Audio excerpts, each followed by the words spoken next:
Hello, I want to thank you for joining me today.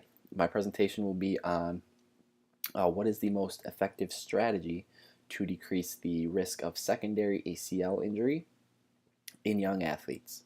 The structure of this presentation will consist of us first reviewing the relevant anatomy of the knee, then really focusing in on the ACL in particular.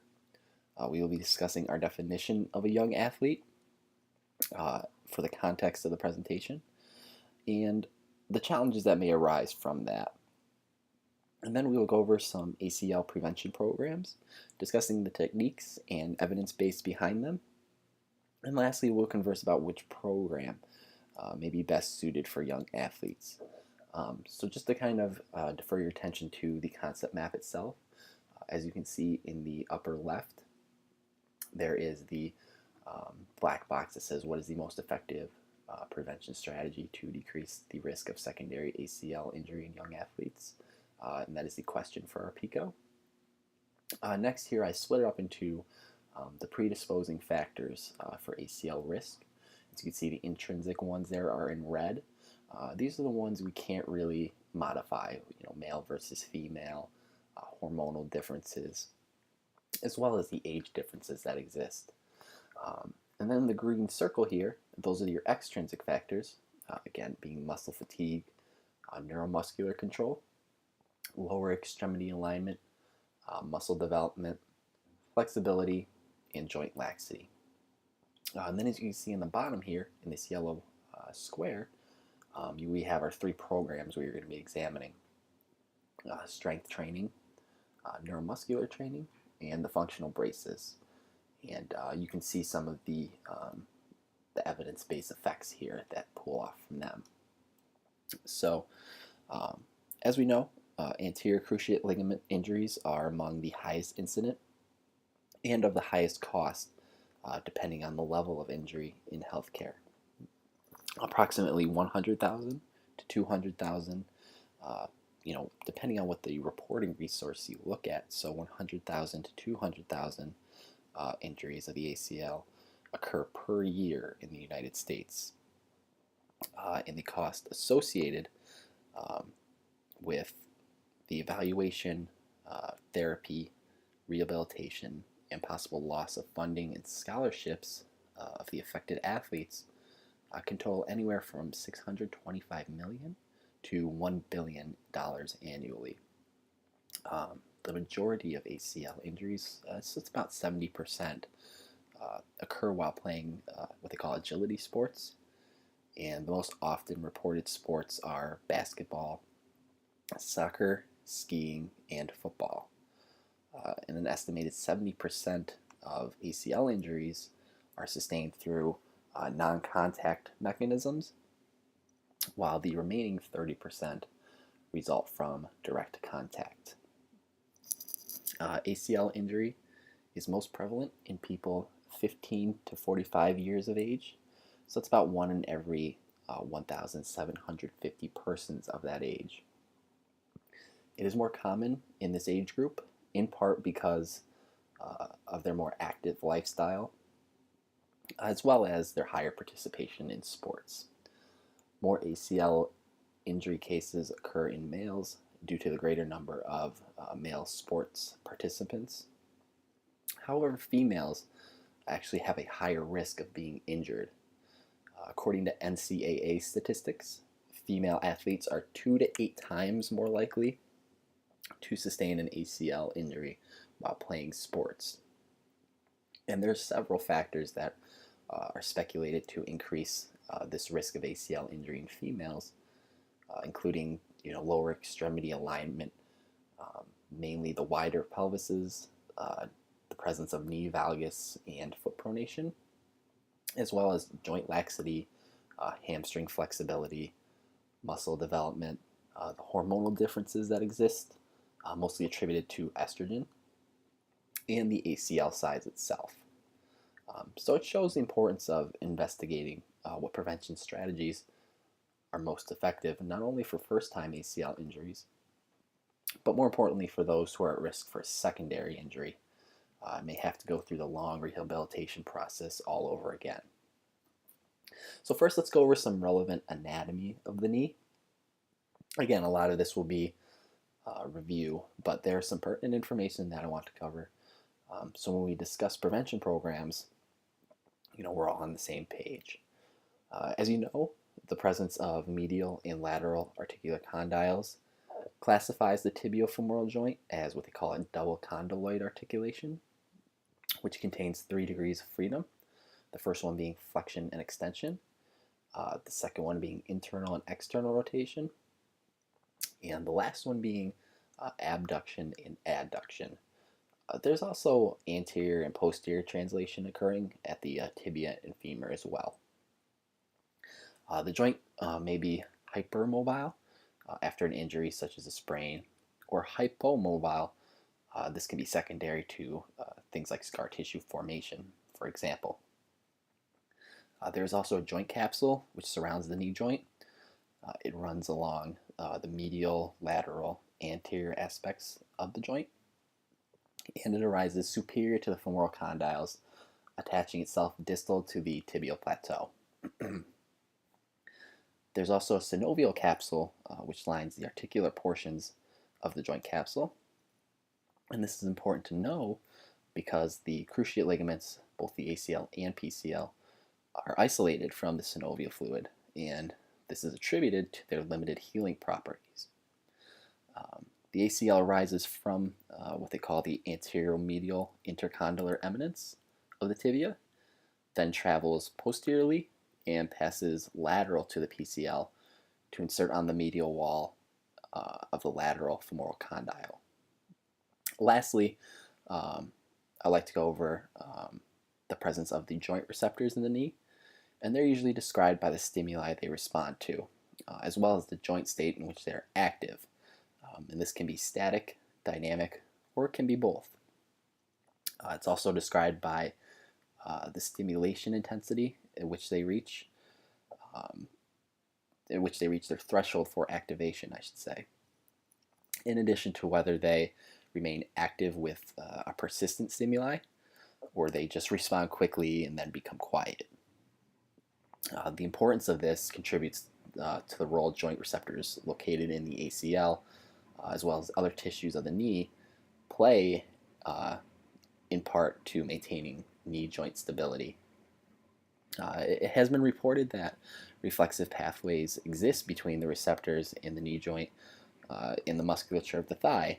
This was measured by EMG recordings of both hamstring and quadriceps muscles in response to a mechanical load being applied to the knee ligaments. So again, stuff we'll be reviewing when we go over the various prevention strategies. I'd like to talk about the patients in this scenario. We'll be defining young athletes as those who are between the ages of 14 and 28 years old. This covers a large spectrum of the affected population who are commonly diagnosed with ACL injuries. The term athlete will be defined as a physically active person or person who is trained or skilled in exercises, sports, or games requiring physical strength, agility, or stamina. And again, that's a very literal definition of what an athlete is, but I think it's important to know. And when we talk about secondary injuries, we are implying that a primary injury has already occurred, whether it be a grade 1, 2, or a 3 injury to the ACL. And the main point I would like to make about ACL injuries in the population we'll be talking about is that gender differences do exist in relation to risk of ACL injury. As we mentioned earlier, females are anywhere from 2 to 8 times as likely to sustain injury to the ACL as males are. Now, when we talk about the injury rates, the female injury rates for a sport like basketball were 0.28, 0.29, and 0.30. And this is from 3 different studies. And for another sport like soccer, the rates were 0.32, 0.33, and 0.31. Now, when you compare that to male subjects, the corresponding rates were 0.08, 0.08, and 0.07 for basketball, and 0.12, 0.12, and 0.13 for soccer. Kinematically speaking, there have been many studies on landing mechanics in males versus females. These studies have shown that females exhibit increased knee abduction angles at initial contact, and they also have greater knee abduction angles compared to males in general. This is theorized to be related to the development of what they call ligament dominance, which is when an athlete allows the knee ligaments, rather than the lower extremity musculature, to absorb a significant portion of the ground reaction force during landing and other specific maneuvers.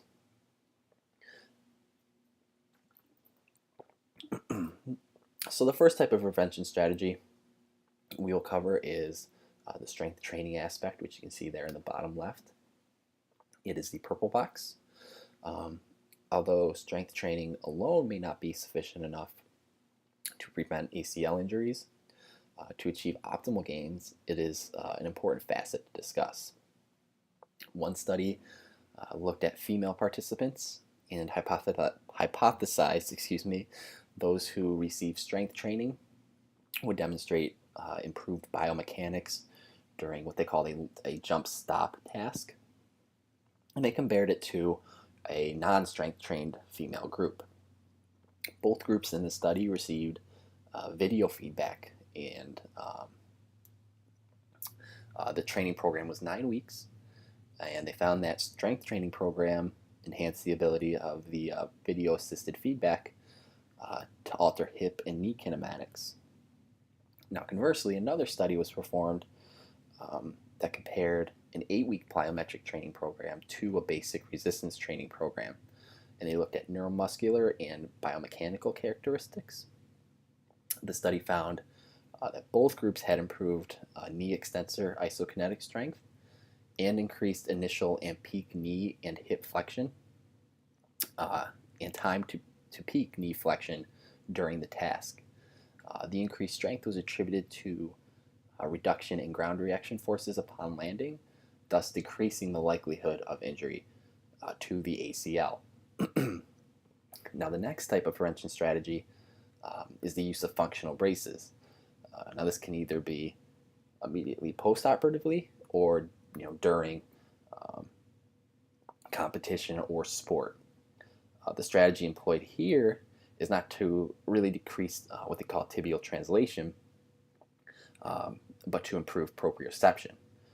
One study looked at the proprioceptive effects of bracing in ACL deficient and ACL reconstructed knees. The researchers found that bracing did not improve the threshold to detect passive motion in ACL deficient knees. However, they suggested that ACL deficient patients who cope poorly with injury and chose to forego the surgery may benefit from this bracing. There was also a study performed which examined the use of functional braces in sports. They found that there was improved spinal reflex time in response to anterior knee translation to some extent, but there wasn't really anything definitive in that regard. They tested 6 braces, and all 6 produced improvement in lateral hamstring muscle times, and 2 braces actually improved medial hamstring muscle function as well. However, only 2 of the 12 changes that they measured in hamstring change, those 2 were not statistically significant. And then the last form of prevention strategy, is the use of neuromuscular training. Many of these programs look to address either the feed-forward mechanism or the feedback system. This unconscious efferent response to an afferent signal regarding dynamic joint stability is the definition of neuromuscular control. Excuse me.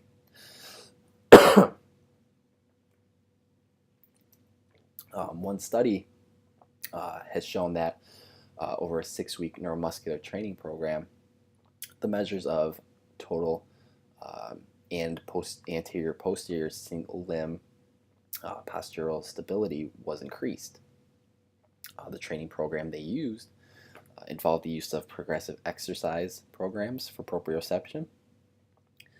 They started out with stable and unstable surface stance exercises, then moved to single stance landing and more advanced single leg landing Bosu ball activities. There's another side to motor neuromuscular training, and that's what they call motor learning. Studies have looked at visual feedback to create neural pathways for ACL injury prevention. They suggested that individualized visual augmented feedback using a self model could enhance jump landing instruction, and that it works best in the motor learning process. What motor learning itself is a tool that a clinician, an athletic trainer, that they can employ as part of an ACL prevention program. Two schools of thought have come from this asset, including implicit and explicit learning. Explicit motor learning is where instructors perform direct instruction to the performers, and they have them pay attention to either his or her own movements in order to focus on the quality of the movements. And this is more of a traditional type of therapy, but more research has been established about the benefits of implicit motor learning, which refers to the acquisition of a motor skill without the concurrent acquisition of explicit knowledge about the performance of a skill that is normally processed in an automatic way. Now, this method is preferred because it was found that explicit learning schemes were less resilient under physiological fatigue, and it interfered with normal automatic processing of the motor schema. And again, they tend to be less durable and what they call robust when a fast response is required. So they won't hold up over a long period of time. And a lot of these neuromuscular intervention studies have focused on female athletes as well. One such study found that adaptations to the feedback system in ACL deficient females do occur. They postulated that this was a strategy to minimize anterior knee translation in response to joint loading via increased hamstring activity and quadriceps inhibition. Excuse me. So this leads us to compare and contrast these strategies and attempt to determine which is superior. From my clinical experience, I found that neuromuscular training to be the most effective of these three. Now, I haven't personally had significant outcomes from either functional bracing of the athletes that I have personally worked with, though some research is out there that implies it may be a good option. Strength training is also an excellent preventative strategy to employ. It should be obviously part of every ACL prevention or rehabilitation program. Now, when specifically relating it to younger athletes in secondary ACL prevention strategies, neuromuscular training or retraining for that fact seems to have the greatest effect. As far as the applications to the athletic training profession, I think it's important for us to all be up to date on all of these kind of evidence-based research that's coming out on all of these topics, and try to relate it to our own clinical settings, so that we advance not only our patients, but we can advance as a profession as well, to show that we're up to date on current evidence-based and doing everything we can to help our patients. So in conclusion, again, I want to thank you for taking the time to listen to the presentation, and I hope you have a wonderful day, and hope everyone is enjoying the spring.